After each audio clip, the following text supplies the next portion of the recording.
नमस्कार मित्रांनो, तुमचं खूप खूप स्वागत आहे ओमकार ट्रेडिंग अकॅडमीमध्ये. आज आपण निफ्टीचे ॲनालिसिस करणार आहे, की निफ्टी मंडेला काय वर्क करू शकते, निफ्टी काय रिॲक्ट होऊ शकते, उद्या ओपन होणाऱ्या मार्केटमध्ये. तुम्ही आता इथे पाहू शकता, की मी याच्या आधी एक पॅटर्न तुम्हाला शो केला होता. त्यानुसार बघा या निफ्टीमध्ये एक हेड अँड शोल्डर पॅटर्न बनतोय आणि हा ऑलमोस्ट एक चांगल्या प्रकारे वर्क करत आलेला आहे. आता याच्यामध्ये काय होतंय माहिती आहे का?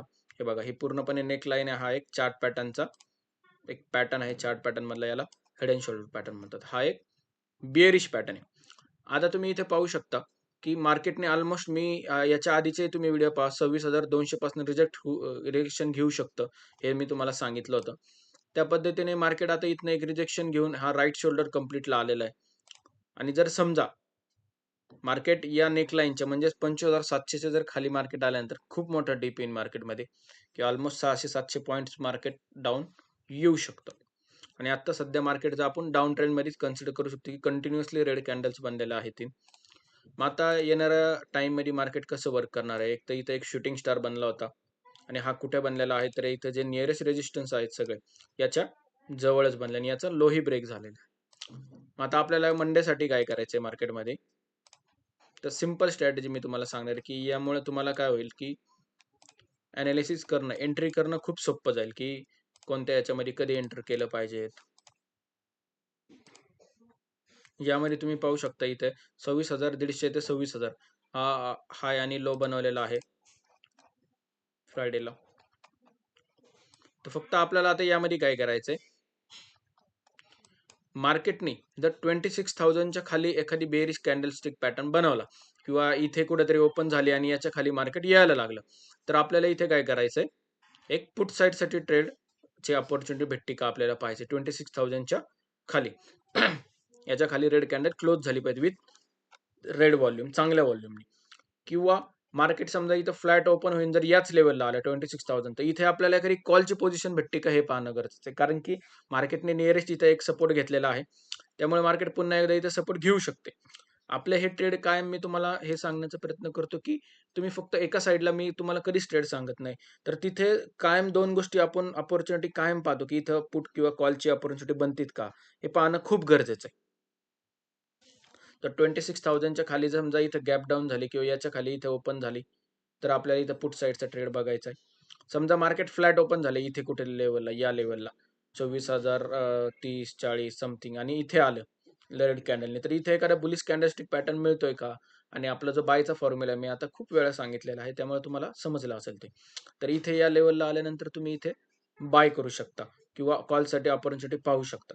समजा मार्केट डायरेक्ट गॅप अप झालं, तर आपल्याला काय करायचं आहे 26,100 ही जी लेवल आहे याच्यावरच कॉलची पोझिशन बाय करायची आणि त्यानंतर टार्गेट अपसाईडचं किती राहणार आहे तर 26,000 ऑलमोस्ट 200 ही लेवल आपलं अपसाईडचं टार्गेट असणार आहे. मार्केट आपल्याला कुठे ओपन झालं पाहिजे तर 26,050 ते 26,100 याच्यामध्ये कुठेही ओपन झालं आणि ही 26,100ची जर लेवल ब्रेक केली आणि तिथं आपल्याला एंट्री भेटली. कारण की लेवल ब्रेक करणं ही मोठी गोष्ट नाही, तर आपल्याला तिथं एंट्री भेटतेत का? एखादा बुलिश कॅन्डलस्टिक पॅटर्न, एखादा बेअरिश कॅन्डलस्टिक पॅटर्न भेटतो का? हे पाहणं गरजेचं आहे. समजा मार्केट ओपन झालं 100-150 पॉईंटनी म्हणजेच की 26,000 150, 160, 170 तर आपल्याला त्यावेळेस काय करायचं? या पॉइंटमध्ये जर इथे कुठे गॅप अप ओपन झालं ना, तर मार्केट 26,200 ला जाऊन द्यायचंय. आणि इथे गेल्यानंतर एखादा बेअरिश कॅन्डलस्टिक पॅटर्न मिळतोय का? म्हणजे आपल्याला पुन्हा एकदा डाउन साइडसाठी एखादा ट्रेड चांगला मिळू शकतो. आलं लक्षात? आपण ऑलमोस्ट प्रत्येक साइडचे 2 ते 3 सिनारिओ मी तुम्हाला सांगितलेले आहे इझिली आणि त्यानंतर आपण आता हे डेलीच्या ह्याला पाहिलं, की नेक्स्ट वीकमध्ये मार्केट काय होऊ शकतं बघा. खूप मोठा शूटिंग स्टार बनवलेला आहे आणि मी तुम्हाला सांगितलं, की 26,000च्या खाली जर एखादा बेअरिश कॅन्डलस्टिक पॅटर्न बनला, याच्या खाली क्लोजिंग झाली, तर तुम्हाला मार्केट ऑलमोस्ट एक 700 पॉइंट किंवा खूप मोठ्या डिपला मार्केट येऊ शकतं. मग आपल्याला आता हे वीकली टाईम फ्रेम झालं. मंथलीला जरी तुम्ही पाहिलं, तर मंथलीला बघा एक हॅमरसारखा पॅटर्न बनलेला आहे. पण वीकलीमध्ये मार्केट थोडंसं बिअरिश आहे आणि बिअरिश कुठं आहे, तर बरोबर रेझिस्टन्सच्या जवळ आहे. हे झालं आपलं वन डेसाठी निफ्टीचं ॲनालिसिस. आता आपण सेन्सेक्सचं पाहूया. तर सेन्सेक्समध्ये बघा, सेन्सेक्समध्ये पण आपण जे लेवल दिलं होतं मार्केट बघा, ॲक्युरेट त्यानुसार इथून याच्यावर आपण कॉल साईडची एंट्री दिली होती. मार्केट तसंच रिॲक्ट झालेलं आहे. पण सेन्सेक्समध्ये एक प्रॉपर डेलीला शूटिंग स्टार बनलेला आहे.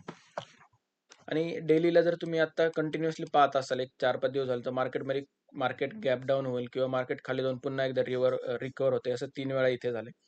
त्यानंतर बघा मार्केट एकदा अप साईडला जाऊन पुन्हा डाऊन साईडला क्लोजिंग झालं, म्हणजे एक शूटिंग स्टार पॅटर्न झाला. हा एक बिअरिश पॅटर्न आहे. आता आपण याचा हाय आणि लो मार्क केला. त्यानंतर आता आपल्याला काय करायचंय मंडेसाठी,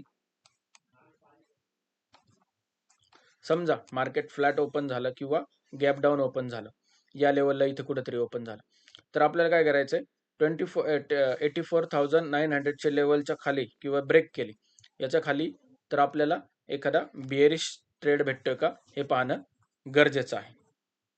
इथे पुट साईडसाठी अपॉर्च्युनिटी भेटते का पाहणं गरजेचं आहे.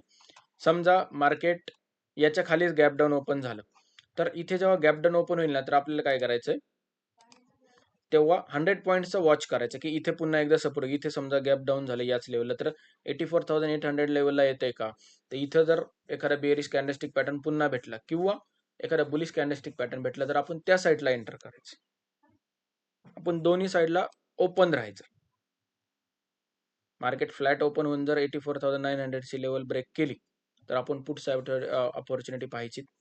किंवा मार्केटने समजा एखादा गॅपअप झाला, 100-150 पॉईंट सेन्सेक्स हा नॉर्मली गॅपअप होतो. मग अशा वेळेस आपल्याला काय करायचंय, तर याच्यामध्ये हा आपला 85,200 ही जी लेवल आहे, याच्या वर जर एखादा बुलिश कॅन्डलस्टिक पॅटर्नने क्लोजिंग दिली, तरच आपल्याला कॉल साईडसाठी एंटर करायचं. नाहीतर त्याशिवाय आपल्याला याच्यामध्ये एंटर करायचं नाही कॉल साईडसाठी. कारण की तुम्ही मार्केट पाहू शकता, सेन्सेक्स इथे एक शार्प कॅन्डल आपल्याला दिलेली आहे. विकलीमध्ये हे दिलेली आहे बघा, विकलीमध्ये शूटिंग स्टार आहे. डेलीला एक स्पिनिंग टॉप सर्किट कॅन्डल दिलेली आहे. आणि मी जे तुम्हाला ही लेवल दिली 85,234, ही आपली ओपनिंग आहे फ्रायडेची. मी याच्यावर जर क्लोजिंग झाली तर, किंवा याच्यावर जर कॅन्डल जायला लागली, तरच आपण कॉल साईडसाठी अपॉर्च्युनिटी पाहायची. एकदम सिंपल अनालिसिस आहे, यामध्ये काही वेगळं करायची गरज नाही. आणि माझं असं एक सांगणं आहे की आता येणाऱ्या वीकमध्ये काय होऊ शकतं की मार्केट हे थोडंसं व्हॉल्यूम कमी राहू शकतो, कारण की सध्या जे आपण क्रिसमसचा सीझन पाहतोय, त्यामुळं काय होतं की न्यू इयर आहे एक्सेट्रा, यामुळं मार्केटमध्ये व्हॉल्यूम कमी तुम्हाला. त्यामुळं जर पुढचा वीक जर आपल्याला अवॉइड करता आला, तर खूप चांगलं होईल. पुढचा वीक जर तुम्हाला अवॉइड करता आला किंवा रिस्की पोझिशन घेऊ नका, थोडीशी पोझिशन सायझिंग तुम्ही मॅनेज करा, हाय रिस्क पोझिशन घेऊ नका. आणि तुम्हाला दिसेलच की उद्याचा दिवस दिसेल किंवा येणारा हा पूर्ण वीक जर तुम्हाला इझिली दिसून जाईल की इथे व्हॉल्यूम कमी आहे. आणि व्हॉल्यूम कमी असला की काय होतं, तर टाइम डिके होतं आणि तुमची ऑप्शनची जी प्राइस आहे त्याच्यामध्ये तुमचं टाइम डिके होऊन लॉस होणं चालू होईल. त्यामुळे बेटर आहे की एखादा वीक अवॉइड करा किंवा स्टडी करा. जे ॲनालिसिस तुम्ही करताय, जे ॲनालिसिस आपण दिलेलं आहे, याच्यावर तुम्ही स्टडी करा. ते खूप चांगल्या प्रकारे वर्क करा. ओके.